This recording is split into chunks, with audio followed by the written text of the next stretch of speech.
Great. Okay. So now we're recording the presentation. Like I said, feel free to chime in with questions. I'm going to talk a little bit though about the skill of designing high impact presentations.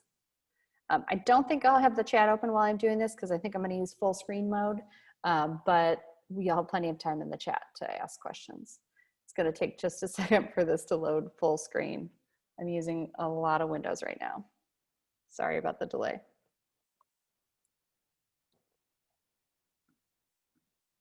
Sorry, this is taking just a minute.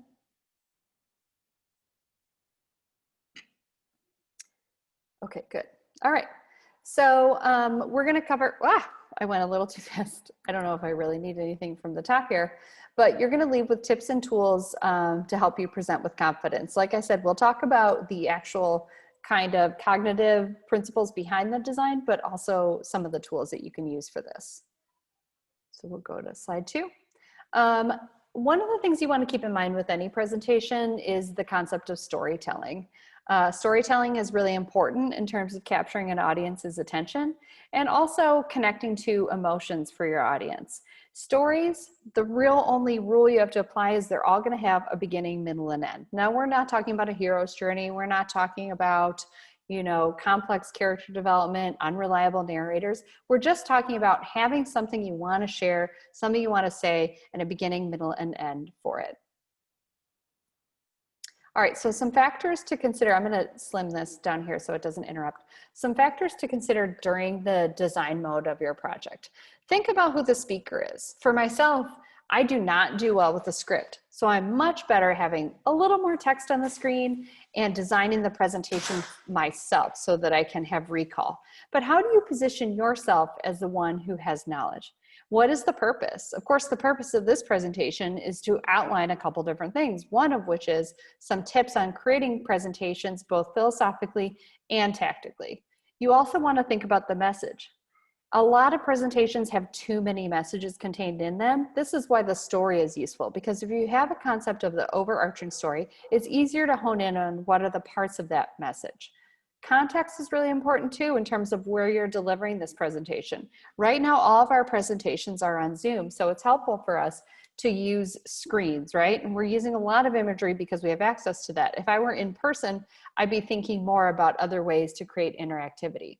The other piece is audience. How does this meet their needs? One of the things we're doing in all of our presentations is recording so that folks who can't attend can listen, but also using a mixture of text and spoken information for those different kinds of learners.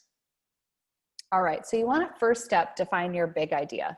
Really think about the specific topic. For all of our skills lab, that specific topic sounds easy in that it's the skill, but what we really need to narrow down on, what is the real learning objective?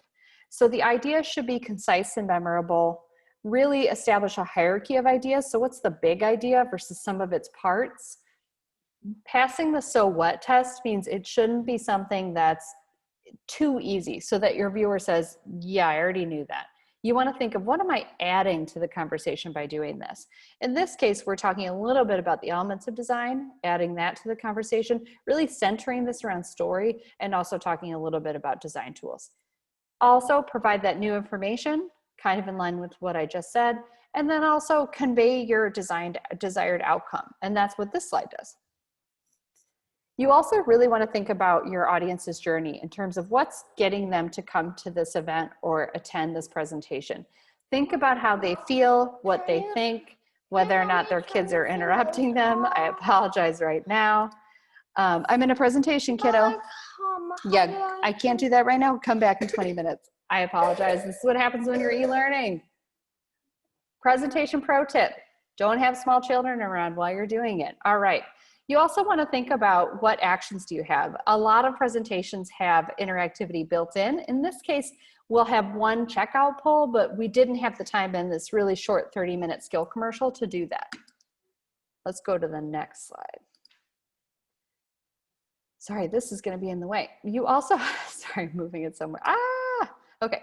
You also want to think about the story arc. So talking about the 4 C's, you've got the context, the conflict or the struggle, the audience's pain point, the climax, how your idea or how what is your solution to that pain point, and then the closure, which is really like, in our structure, I always say, what is the skill? Why is it important? How do I get it? And then how do I display that I have it? That's really our 4Cs for all of these skills labs. There's other kinds of story arcs. That's not the only one. You can see there's the Cinderella story, Man in a Hole. You guys will have this whole slide deck, so I'm not going to go through all of these. We don't have that much time. But you can see a lot of different story arcs that you can use to design a presentation. And this might not be how you normally think about a presentation, but if you challenge yourself to look at one of these story arcs, it's sometimes helpful to think through a more engaging experience of a presentation. So you do want to select the right arc for your beats, thinking about what are the important points. So you could even map out on Post-its, what are the most important points I have to make, and then look at how they might visually line up into one of these rhythms. All right, you also want to set the mood. What feelings do you want your audience to experience during this presentation? Now, this is a pretty topical presentation. It's not intended to be super like, there's no plea to emotion here. It's really meant to illustrate that we have contemporary knowledge. So we very carefully selected the typeface and the illustrations to reflect that this is something made this year. It looks like something made in 2020, and it looks like something that's approachable, but also informational. Think about a metaphor you might want to evoke. What are the images that you would use? What would your audience appreciate about those images? I love to create a mood board. Sometimes I'll start a slide deck in Canva or Google Slides and just start throwing images onto slide deck. I'm a really visually oriented person, so I might just start throwing images that get to the story or the mood I want to share, and then that'll help me determine what the text is or the structure. The other thing you want to think about, let's see if I can reload this one. It didn't fully load. Oh, there we go. Okay. So you also want to think about the visual elements of design. We have a whole separate presentation on this, but these are basically the things to think about. Unity having to do with, is there variety in size or in color? And that's what keeps your eye interested. Balance, obviously being, you have the option of a very symmetrical layout or a balance established asymmetrically, which can be very engaging. Hierarchy is really important in terms of information. You can even see in this example, no hierarchy creates a really unmappable territory. My eye doesn't know what to do. So with image and text, you want to create a very readable hierarchy. Contrast is a great way to move the eye around a page as well. So is emphasis, scale, and repetition. Those are all design elements that can help you engage the reader in the story that you're trying to tell. All right, so some other methods for audience engagement. Like I said, I wish we had more time for these in this 30-minute session. If it were longer, we'd be doing that. Breakout sessions, particularly in Zoom, now that we're all fully virtual, breakout sessions are incredibly rich opportunities to have folks discuss an idea and bring it back.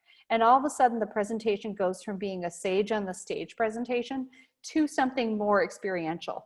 Call and response, I use this when I'm working with classes a lot. I'll have them throw something in the chat. I'll say something like, hey, tell me how many jobs you think you have to apply to and to get your first job. I'll ask them to put that in the chat, and that'll help me move the conversation around a little bit too.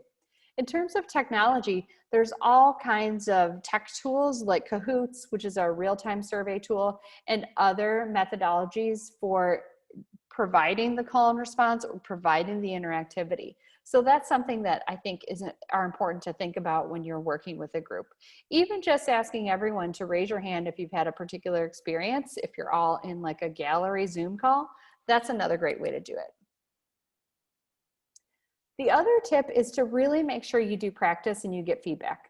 Now, this presentation was first delivered this summer, so we actually made quite a few tweaks on it from that time till now because we had the opportunity to practice it and to get some feedback. You can practice with a friend, you can practice with a mirror. I know that sounds crazy, but I do phone interviews with a mirror just so I can maintain the body language with my voice that I would normally convey with my body. The other thing is to record yourself. Now, most of us don't really enjoy hearing or seeing ourselves on recordings, but it's a very educational strategy for getting a sense of how your presentation's working. I'm gonna take a couple minutes to show you Canva. which is, this link is going to be in the slide deck. This is a really fabulous place to learn design. There's 12 free ways to learn design at this website. Creative Market is a place that sells templates. They sell presentation templates, they sell illustration templates, etc. It's a really great place. You don't have to buy anything here though. You can go here and just actually explore their 12 ways to learn, free ways to learn design. And that's really primarily graphic design. But before we end, I'm going to take us out of the presentation where I've just been talking, and I'm going to show you this tool. So if I go to home, sorry, it's going to take a minute to load. I do have 300 tabs open, as I'm sure you can see. Canva is my presentation design tool of choice at the moment because the templates are so sophisticated. It's also a very easy drag and drop, and it operates in the cloud. So I'm currently logged into my Canva account right now. This is my free version. So I can click on Creative Design. These are all the options here, but they're also down here as well. So I'm going to click on Presentation. One thing to note about Canva, I believe it's based in New Zealand and the Philippines. So if you're on here looking at resume templates, there are quite a few resume templates that have a photograph on them. That's because in other countries that's a little bit more common than here. So if you're using the resume template, just a quick tip, typically we don't recommend the photo on here, but that's just something to know. So you can see there's all kinds of different styles of templates. Some of them are based on what the template is for. So brainstorming, marketing, company, creative, etc. You don't have to use a template, but these are very functional.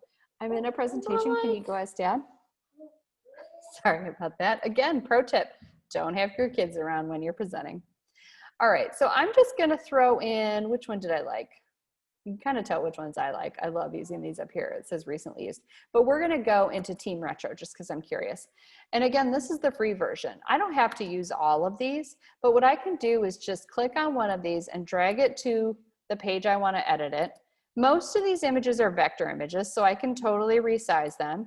Many of them are also recolorable. So sometimes I'll go in and make them DePaul colors because I've set up brand colors up here, and I can show you how to do that. I can group things, so I can highlight these two guys, group them, and then when I change the size, it changes the whole thing. I can also change position, so I can say, I'm gonna put you backward behind Team Retro, and then I can also change fonts within these templates as well. So I can change this to a font that maybe my employer wants me to use or that I like. Now it's going, oh, here we go. Let's do League Spartan. I can change color. The nice thing about changing color on here is oftentimes it'll let you change all. You can see down here, I can click change all black to blue. And what I like about it too is it has this new animate function. So I can just do block animation for when I present. It's only going to show up when I'm presenting, but it does give it a different feel. The other thing about designing on Canva is you can share this with other users and have them help you edit the design at the same time. So if you have a group project, that's a great way to do it. The other thing is the download features go from video download to PDFs to PNGs or JPEGs or even GIFs. You can also record. That might be the, I think that might be the, yeah, present and record, is that free? Let's see. Yep, that is still part of the free version. So this is something to keep in mind as one of the nicer tools. And you will see the templates for presentations are really great, but they also have, if you go back to home, they also have templates for social media, banners, all that other kind of stuff. Let me quickly take you to the free ways to kind of practice some of your design skills. Let me go back in here. I'll just show you that Creative Market link that I talked about. And there are also instructional videos on Canva and PowerPoint and Google Slides that I will link in the email that I send as a follow-up, because one of the pieces of these skills labs is making sure we can connect you to ways to upskill. If you're a current student, you actually have access to LinkedIn Learning through DePaul for free. And I know there's definitely LinkedIn Learning presentations that I can link you to on presentation design. This is that blog post that we'll include in the slide deck that has some real important recommendations about how to learn the history of design, navigate the blogosphere, follow designers. This is just to teach yourself anything about design if that's an interest of yours. I think increasingly a lot of our roles are becoming hybrid, and even in higher ed, I have to market my own content.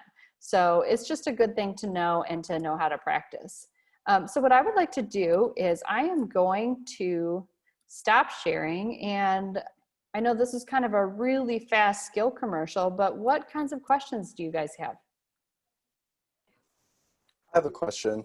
Yeah. So for my current job, I do presentations with the president of the company probably like every 2 weeks, I would say. Yeah.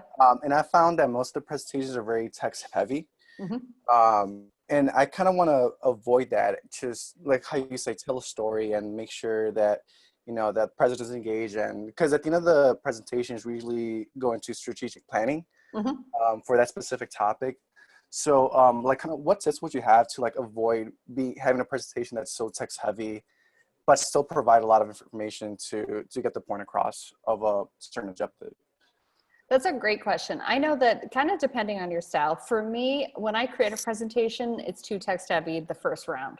Draft one is always going to have too much text because that's how my brain works. Like I am a very verbal person as well as visual. So in the edit though, that's where I am removing text and replacing it with icons. And what's really interesting about, well, and or honestly, sometimes it's creating the appearance of not being text heavy. So I'll sometimes use font that is too small, not too small to read, but not comfortable to read in a presentation format, knowing that the slide deck lives on, right? So I will often have a slide that has a ton of image on it, and then the text is over here in the corner. I don't want my person who's getting the presentation to read during that time. This is just, I'm speaking it. This is just for them to capture when they review the deck later. So I think number one, the tip is edit, meaning go in and see what you can take out. Number two, there is that side trick of really making the text small enough that you can reference it after the fact, but that it doesn't feel like you're supposed to read it during the presentation. I also think, actually I should tell you this is a really handy dandy tool is, there's another tool called Powtoon. This is not a free tool. It's relatively inexpensive considering what it is, but it is a video animation software that does, I use it to create videos that are essentially animated presentations with video backgrounds. So like instead of a still image as the background, it'll be like a 10-second video image and then text that moves on to the screen, and then you go to the next one. So that's another tool depending on how sophisticated you want the content to be. But the number one trick is just editing and forcing yourself to really think through, do they need this information? Or really forcing bullets onto the scene helps you work with fragments rather than sentences. Yeah, because I found like when making these presentations that like obviously like I know that the president of the company like knows a lot more than I do. So Yeah. like when creating these presentations, it's kind of hard to like cherry pick what specifically to put on those slides. Yeah. That that relate to that overall objective. So but it makes what you're saying though. Well, and that's where I think that the one thing folks, at least in higher ed, I would hope that they're better in the corporate world, but I think most people don't put enough time into thinking what the illustration or image does for their story. So if you look at, even in Canva, when you're looking at some of the stock photography, it evokes a mood, but it doesn't tell a story. And I think that this slide deck, let me quick screen share again. Some of the elements in Canva and some of the illustrations work a lot better than others in terms of almost telling a story. Like this image wasn't created specifically for this presentation, but it tells the story of designing, right? And it's because partly because it's not a photo. I find I'm defaulting to illustrations more than photos because photos really have a limited story to tell because they're capturing a single moment. This is really more symbolic and illustrative of a meaning that I'm trying to get across. So that's another thing too, is be open to illustration. Creative Market, in terms of really looking at different aesthetics around that, Creative Market is a great place to really look at. Let me show you really quickly. Even if you don't end up buying any of their slide templates, which you certainly wouldn't need to, it's a great way to get a sense of different ways to tell a story. They sell templates for Canva, Google Slides, PowerPoint, etc. These are all freelance designers who make these, many of them in other parts of the world. But I know that like I do get trapped in one aesthetic for a while. And then it helps me think through other ways to tell a story by seeing both good and bad examples. Like I love finding a bad example and going, oh, here's why that doesn't work. So if you go onto this site and you just Google search presentation template, you can see how different these aesthetics look and how different their solutions are to the text problem. A lot of designers just make the font really tiny, which doesn't always work. But what I love about this site, and like I said, you don't even have to purchase any of these. You can just go in and browse. Like this is a very specific design perspective on what's going to create a really effective presentation. And you can dip in and see all of these samples. Like you could teach yourself the art of presentation design by playing with templates like this. And there are some sophisticated free ones for Google Slides. I find Canva a little more sophisticated than anything free that I found for Google Slides. But even just browsing on this site has helped me in terms of kind of explore a little bit differently how I might tell a story with a presentation. Any other questions?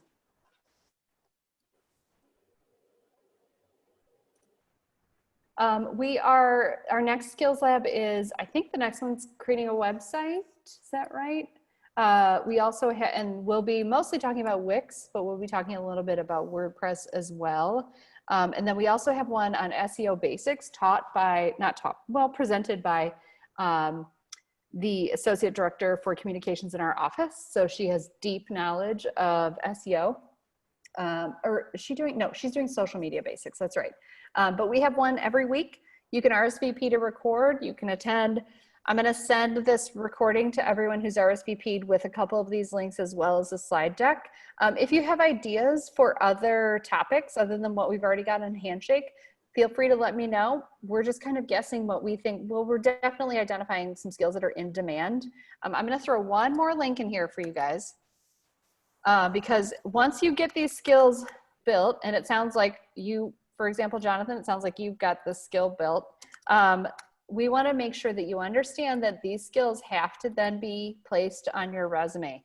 And we have, a company has recently created a free resume optimizer that we are strongly endorsing to students. Number one, it's free. But number two, it mimics an applicant tracking system. So if you copy and paste your resume into this resume optimizer, which I'm adding right here, it will show you what skills you have. And then if you plug in a job title, it'll then tell you what skills you're missing. So in every one of these skills labs, we're kind of ending by promoting this free resume optimizer. We don't have any relationship with MC, but they're a data company and their algorithm is derived from both current job postings and LinkedIn profiles. So it's very up to date. So copy and paste that into your browser, throw your resume in there. As you start to upskill or make sure your skills are all on your resume, which is really important because this is what gets you through the applicant tracking system, this resume optimizer will help you make sure that's happening. Sounds All good. right.